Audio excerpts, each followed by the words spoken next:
आनंदं परमसुखदं केवलं ज्ञानमूर्तिं द्वन्द्वातीतं गगनसदृशं तत्त्वमस्यादिलक्ष्यम् एकं नित्यं विमलमचलं सर्वधी साक्षिभूतं भावातीतं त्रिगुणरहितं सद्गुरुं तं नमामि। सद्गुरुं तं नमामि। गुरु को मानुष जानते ते नर कहिएन, होए दुखी संसार में आगे यम के फन। गुरु नारायण रूप हैं गुरु ज्ञान के घाट, अगुरु के बचन प्रताप सो मन के मिटे उचाट। मन के मिटे उचाट। प्रेम चले सुखदेव भगवान की जय। परम गुरुदेव महाराज की जय। हम लोगों ने रामचरितमानस में प्रताप भानु के जीवनी को पढ़ा। प्रताप भानु बहुत ही धर्मात्मा एवं पुण्यात्मा राजा थे। वे जो भी कर्म करते थे भगवान को अर्पित कर देते थे, लेकिन वे कौवा यानी कि हंस बनते बनते कौवा बन गए। रामचरितमानस में आया है कि कौवा से कोई बगुला बन जाता है, बगुला से हंस बन जाता है, लेकिन प्रताप भानु के जीवन में ऐसी घटना घटी कि हंस बनते बनते वे कौवा बन गए।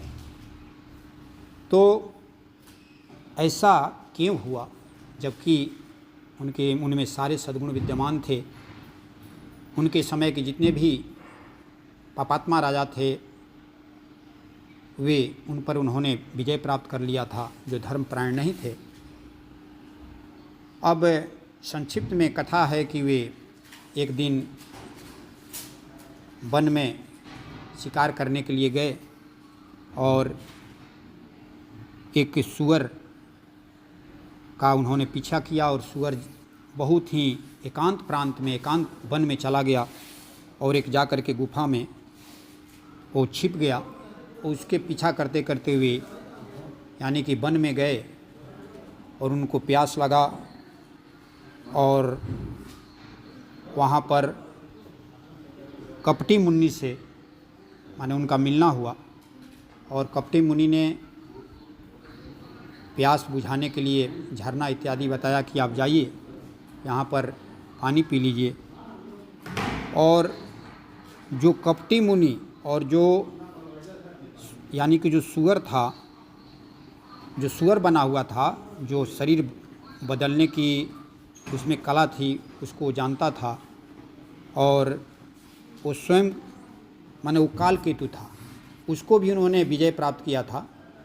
उनका साम्राज्य, उसका साम्राज्य अपने में मिला लिया था। और कपटी मुनि जो था, जो कि उसका साम्राज्य अपने में इन्होंने मिला लिया था, और वो जा कर के इनकी अधीनता स्वीकार न करके वो जा कर के वन प्रांत में तपस्या करने लगा और इस प्रकार के टोह में था, इस प्रकार के माने समय की प्रतीक्षा कर रहा था कि कब समय आए कि मैं प्रताप भानु पर आक्रमण करूं।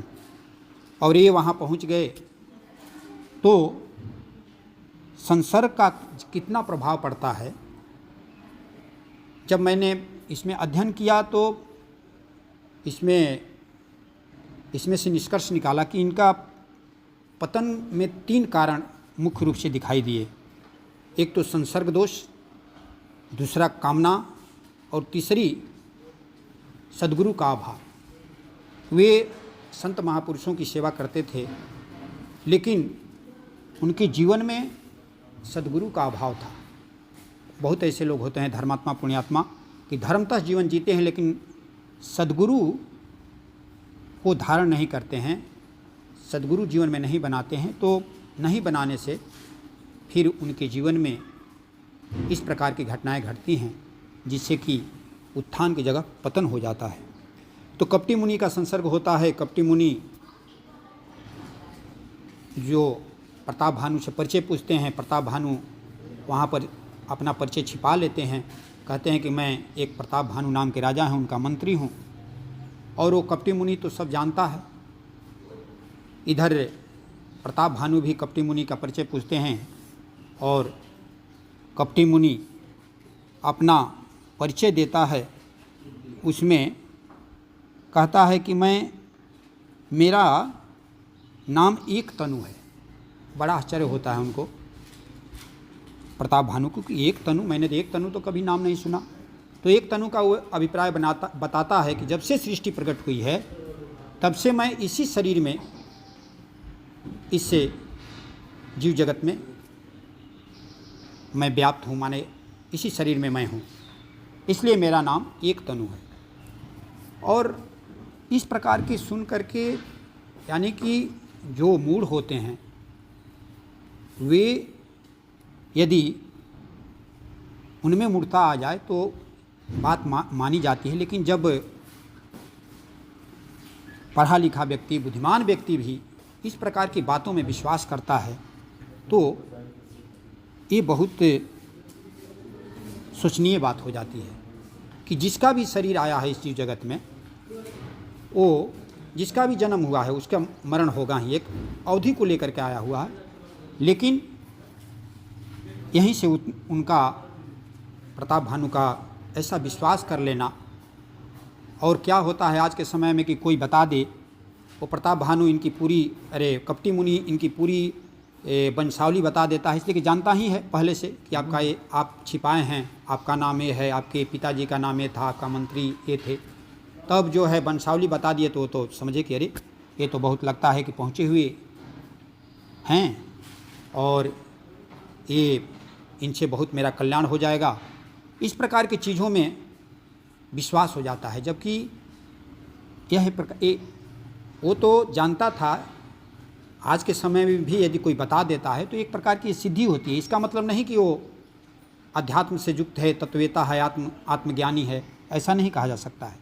इस प्रकार की कई घटनाएं मैंने देखने में आती हैं कि कोई आपको देख करके बता दिया कि आपका ये नाम है, आप इस प्रयोजन से आए हैं, तो ऐसा नहीं कि वो माने आत्मज्ञानी पुरुष है। लेकिन आम जनमानस को इसके प्रति ऐसे, इन चीज़ों के प्रति आकर्षण हो जाता है। जैसे आज के समय में है ना कि चमत्कार को नमस्कार, तो इस प्रकार की चीज़ों में उनको, प्रताप भानु को आकर्षण हो जाता है और वे किसको, ब्राह्मणों को वश में करने के लिए प्रयत्न करते हैं। अब वो कपटी मुनि कपट की ही बात बताता है। जो तत्ववेता होगा, जो आत्मज्ञानी होगा, वो कहेगा कि कहते हैं कि अपने को वश में, अपने मन के वश में करो, हैं। यानी कि जो ब्रह्मज्ञानी होते हैं वे कहते हैं अपने मन को वश में करो, और जब अपने मन को वश में कर लिए तो पूरा संसार, महाअजय संसार रिपु जीत सकई सो वीर, जाके असरत होय दृढ़त सुनौ सखा मत धीर। भगवान राम ने स्वयं कहा है कि यदि तूने मन पर विजय प्राप्त कर लिया तो सारा संसार पर तूने विजय प्राप्त कर लिया, ऐसा समझना चाहिए। लेकिन वो तो अपने को तो वश में किया नहीं, संपूर्ण ब्राह्मणों के वश में करने के लिए इस प्रकार की उसने, कपटी मुनि ने योजना बनाई। और वो इस प्रकार की योजना कि मैं ऐसे आऊँगा, वैसे आऊँगा, और आपको मैं इस वन प्रांत से, माने वहाँ आपके जो राज्य है वहाँ पहुँचा दूँगा। इस प्रकार का हुआ भी। वो जो कालकेतु नाम का राक्षस था वो सब इस सब तंत्र विद्या जानता था, तो उनको प्रगाढ़ यानी कि विश्वास हो गया। और ये उनके पास सद्गुरु थे नहीं, तो कहा गया है कि भगवान को समर्पण के साथ विवेक भी आवश्यक है। भगवान के प्रति आपका समर्पण है तो वहाँ विवेक होना चाहिए, सही गलती का पहचान होना चाहिए। ऐसा नहीं, सही गलती का पहचान नहीं होगा तो फिर आप का उत्थान की जगह पतन हो सकता है। माने प्रताप भानु में भक्ति थी, दानी थे, धर्म था, लेकिन विवेक और सत्संग का अभाव था। इसलिए वो जो है यथार्थ निर्णय नहीं ले पाए। सद्गुरु, शास्त्र और सत्संग के बिना भक्ति अधूरी रह जाती है। ऐसा शास्त्र में आया है कि सद्गुरु यदि आपके पास नहीं है, शास्त्र का अध्ययन नहीं है, सत्संग नहीं है, तो आप पूर्णता को प्राप्त नहीं होंगे। तो वे कपटी मुनि के बात पर विश्वास करते हैं। वहाँ पर वे भोजन पकवान बनाते हैं। वो जो कालकेतु नाम का राक्षस है वो जाता है, उसका भी राज छीन लिया गया है। दोनों लोगों का अपना प्रयोजन सिद्ध करना है। अब वो भोजन में मांस इत्यादि मिला करके बनाया जाता है और ब्राह्मणों को आमंत्रित किया जाता है। जैसे ही ब्राह्मण आते हैं प्रसाद पाने के लिए, जैसे ही उद्यत होते हैं वैसे ही आकाशवाणी हो जाती है कि भाई यहाँ पर जो है धर्म को नष्ट करने के लिए सारी योजना है, इसलिए हे ब्राह्मणों आप सावधान हो जाएं। और इस प्रकार की आकाशवाणी होती है और आकाशवाणी होने पर उनको प्रताप भानु को श्राप मिल जाता है और वो श्राप मिलता है, उसी में कोई रावण बनता है, कोई कुंभकर्ण बनता है, कोई मेघनाद बनता है, यानी कि पूरी जो श्राप से ग्रसित होकर के वो राक्षस योनि में उनको फिर अवतरित होना पड़ता है, माने जन्म लेना पड़ता है।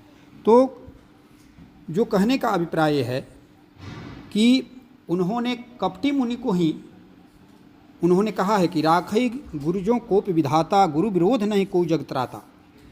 माने ये तो कह रहे हैं कि यदि कपटी मुनि को ही गुरु मान करके कहते हैं कि यदि ब्रह्मा से भी क्रोध करें तो गुरु बचा लेते हैं, ब्रह्मा भी यदि क्रोध करें तो गुरु बचा लेते हैं, लेकिन यदि गुरु से विरोध किया जाए तो जगत में कोई बचाता नहीं है।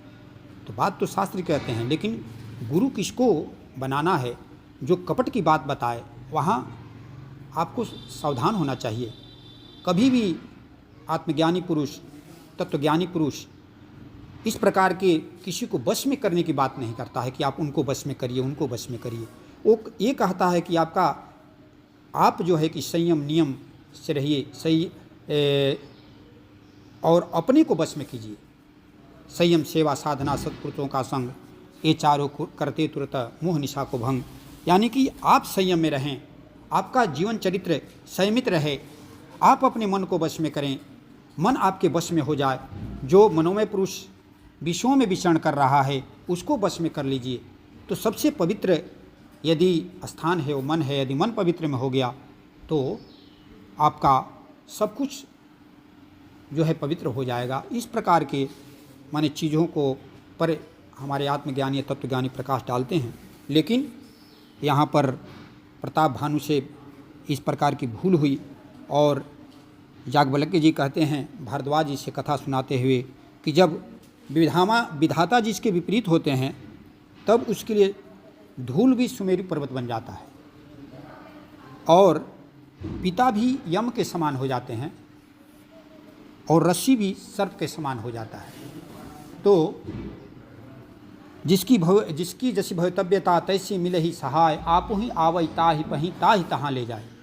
तो ऐसी घटना घटी प्रताप भानु के साथ कि उनका इस प्रकार का कोई संस्कार था, इस प्रकार का कोई पूर्व जन्म का प्रारब्ध था कि ऐसा संसर्ग मिला कपटी मुनि का कि उस संसर्ग से उनका उत्थान की जगह पतन हुआ, यानी कि जहाँ हंस बनना था वे कौआ बन गए। इसलिए हम लोगों को संसर्ग पर बहुत ही विशेष ध्यान रखना चाहिए और विवेक होना चाहिए कि क्या गलत सही का भी विवेक होना चाहिए कि मैं क्या करने जा रहा हूँ। कहीं ऐसा न हो कि हम लोगों के जीवन में भी इस प्रकार की घटना आए और हम प्रमाद कर जाएं और उत्थान की जगह पतन हो जाए।